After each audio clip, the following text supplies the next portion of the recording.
right, Senator's here, and we've got a quorum. And since the chairman's arrived and let me stay over here, Chairman, would you open us up in a word of prayer? And what number are you? The buttons aren't working. Bow our heads, please. Gracious Heavenly Father, we thank you for another day. We ask that you continue to bless us as a people and as a nation. We ask that you watch over us and guide us and lead us in all the things that we say and do. We ask that you give us traveling mercies as we go about our business today, back to our houses this evening, to our families. We ask all these things in your Son, Jesus Christ's name. Amen. Thank you, Mr. Chairman. All right, today, Human Relations Agent Committee meeting, we're going to be listening to two Senate resolutions, both of them by Senator Underman of the 45th. And Senator, if you would like, on the agenda we have them in 828 first, but if you'd like to do that one, let me know which one you want to do first. Thank you, Mr. Chairman and members of the committee, and I have a very honored guest here with me, a girl from my hometown. She's in the 6th grade. Her name is Autumn, and she's at Buford Middle School, and she's learning how to be a senator. Well, good. And you may know her uncle is Kevin Perry. You know Kevin Perry? Mm-hmm. This is his niece. And Well, she's welcome. doing a great Welcome. job. She's doing a great job. So we'll first talk about Senate Resolution 828, and this bill creates a joint study committee on the emergency relocation of abused adults. And this also has companion fiscal implications that we actually in the Senate put money in to look at resources for folks who unfortunately facilities that are regulated by the Department of Community Health and also by DHS, where you have emergency situations where unfortunately there's infractions in facilities and they may potentially be closed or actually be closed. And this is something that we feel like we're touching on the top of the subject matter, and that we feel like we need to do more research into. We realize it's a problem. We put the budget mechanisms in place for this year, but I'm really not sure that's going to be adequate. And what are those regulatory powers, and why are these facilities needing to be shut down in the first place? So we've had some unfortunate incidences already in the state of Georgia, and I really think it's incumbent upon the General Assembly to look at that, because there's severe infractions against our most vulnerable citizens. All right. Now, members of the committee, the board is not working, so if you've got any questions, you'll have to just signal me some other way. But are there any questions for the senator? Thank you, Madam Chair. Just want to be clear, which one are we dealing with right Senate now? Resolution Okay. 828. 828. And this is the joint study committee. It would be the House and the Senate on the emergency relocation of abused adults. And So the point of the study committee is to look at our regulations that we currently... they're looking at current regulations, our current facilities. I think the most egregious situation we had was up in the chairman's area in Commerce, Georgia, where unfortunately we had, I think it was an assisted living facility that had to be shut down. And the question is, what do you, in Commerce, was it in Commerce? Alzheimer's unit. And unfortunately, if the regulators go in, which is DCH, and they find the infractions and they decide to close a facility, what do you do with the existing residents?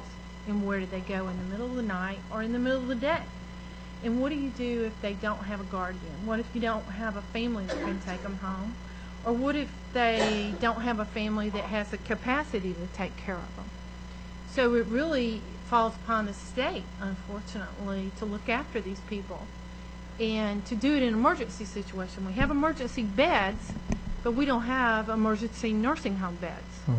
And we've had to create those in the interim in the past year, and we have done that.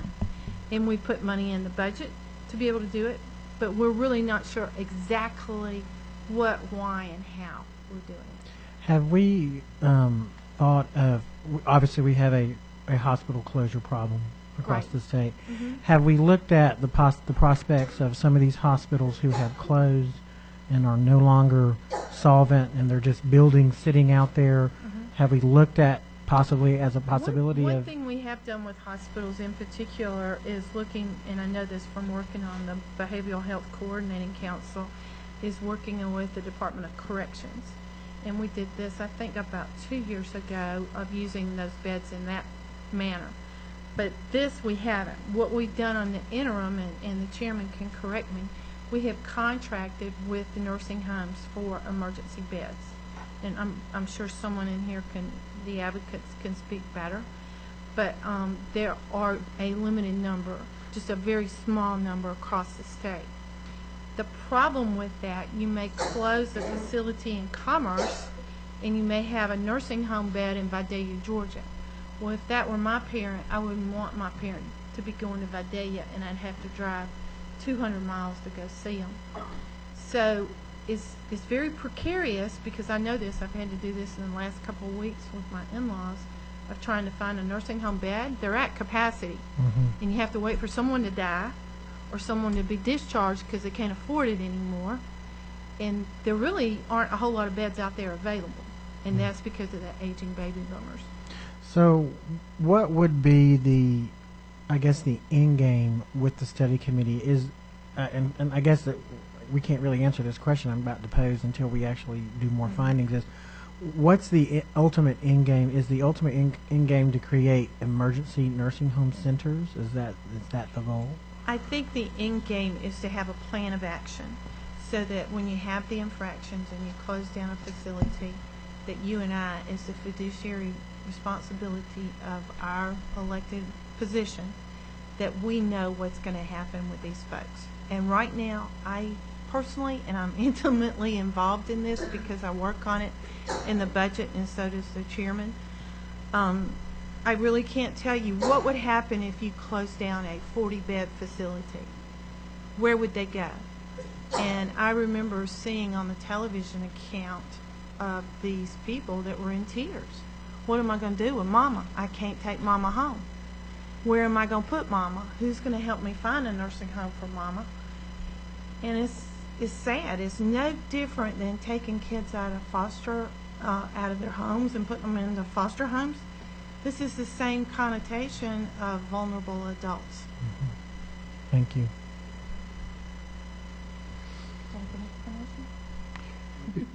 One other question. Unfortunately, in today's world, we also hear of elder abuse, and even if it comes sometimes from that family member, would this committee have the authority to look at that emergency relocation of anybody that wasn't getting that care at home as well? It is, and we have a great task force in the GBI, and we also have the Ombudsman program, and this is also, yes, sir, you're exactly right. Does anybody else have a question for the senator? And I think it's very appropriate we have the Senate and the House do it together, so we're all on the same page. We have one person signed up to speak to the bill, Sheila, whose blue pen ran her last name together into one big blue streak.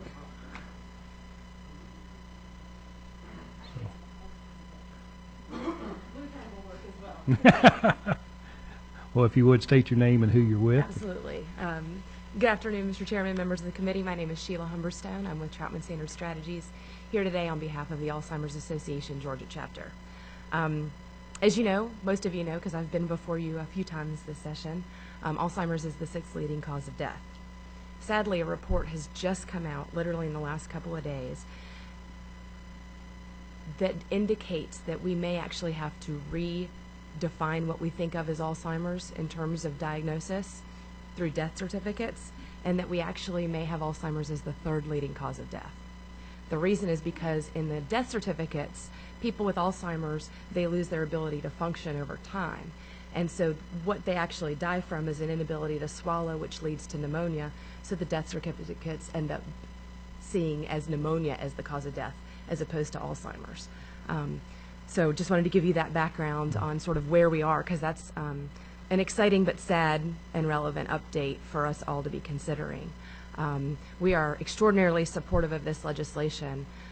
We've worked with Chairman Benton and Senator Unterman and Representative Cooper all summer on the Alzheimer's state plan, and this was, again, one of the things that sort of kept coming up from the ground, which is we have these adults. We've passed last year House Bill 78, which cracked down on the exploitation, neglect, and abuse of Alzheimer's and aging folks, which is great. But now once we find them, what do we do with them? And so that's what we're trying to continue to get our arms around. Since I started working with the Alzheimer's Association years ago, one of the things that we've talked about is live-alones. I'm a live-alone. We can't outlaw live-alones. But at the same time, my mom died of Alzheimer's. If I get Alzheimer's, what's the plan to take care of me? How do I know? Who knows how to take care of me? When do I go into a facility? What kind of facility? Who's going to be watching out for me? So I think the sky's the limit in terms of what we can do with this study committee to think about in situations like Commerce. Commerce, at least most of those patients were private pay. So it's not terribly hard to find a bed for them. Where you end up with real challenges is the Medicaid system, and where they don't have the ability to pay, and they may be in a personal care home that's unlicensed, that is not taking care of these individuals. And Alzheimer's patients, they're expensive to care for. And so where do you put them? And I think we're just trying to figure out what's the plan. I think everything's on the table, and we're, like I said, super supportive of the Senator's efforts and stand ready to help in any way we can. Thank you. Anybody have any questions? What has been the outreach to faith-based communities and private charities on trying to assist in an issue like this? I know that when the task force this summer, Chairman Benton, you can probably help me with this a little bit, but we had the core advisory council members, which were made up of the legislators and then the commissioners from public health, behavioral health, DCH, and DHS. In addition to that, we had work groups specifically designed to work on subject matters, and there may have been between 10 and 20 members representing nonprofits, physician organizations, hospitals, nursing homes, assisted living. Someone with Alzheimer's actually sat on the task force. So we're trying to be very inclusive.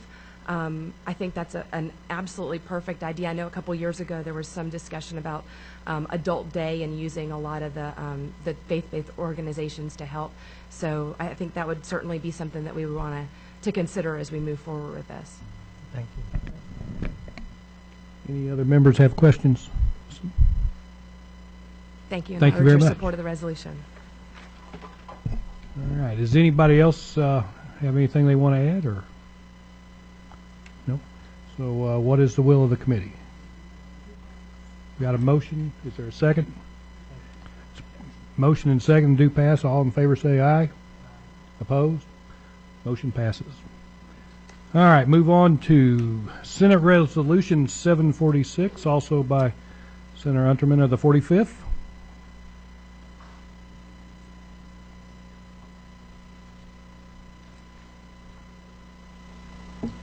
Mr. Chairman, thank you again. And we're addressing Senate Resolution 746.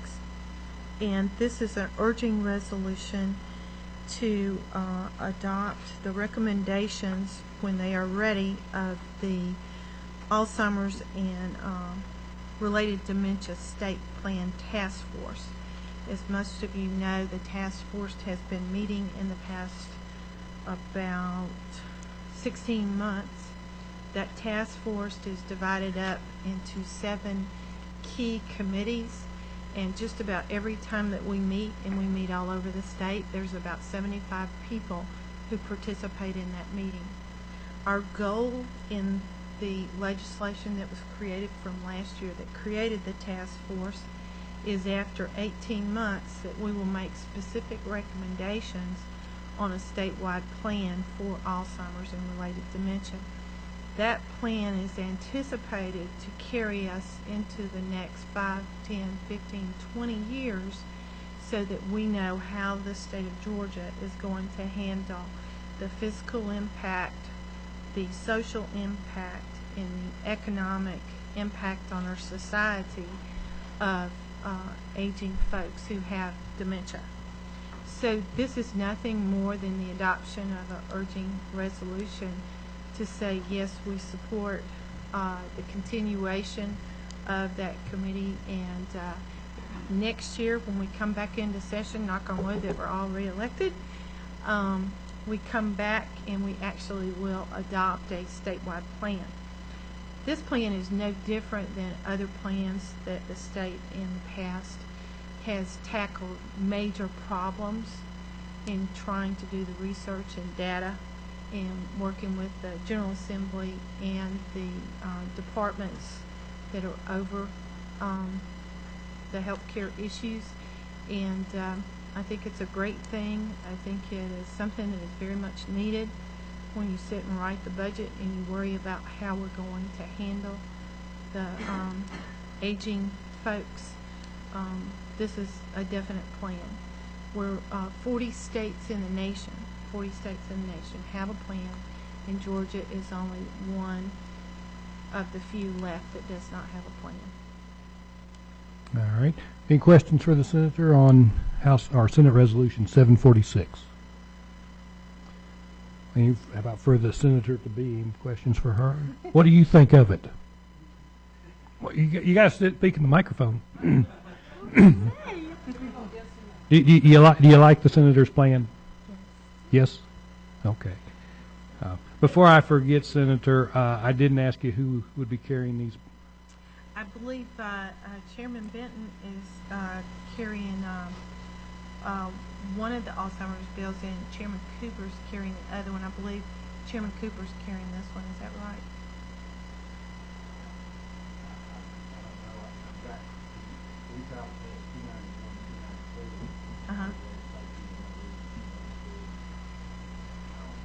Okay. Okay. If Chairman Benton, because we all three serve on these committees, so I guess Chairman Cooper would carry 746, and if Chairman Benton would carry the abuse one. All right. Any other questions for the Senator or her young comrade today? Well, we did have one speaker, Kathy Simpson, sign up to speak to this. So, Kathy.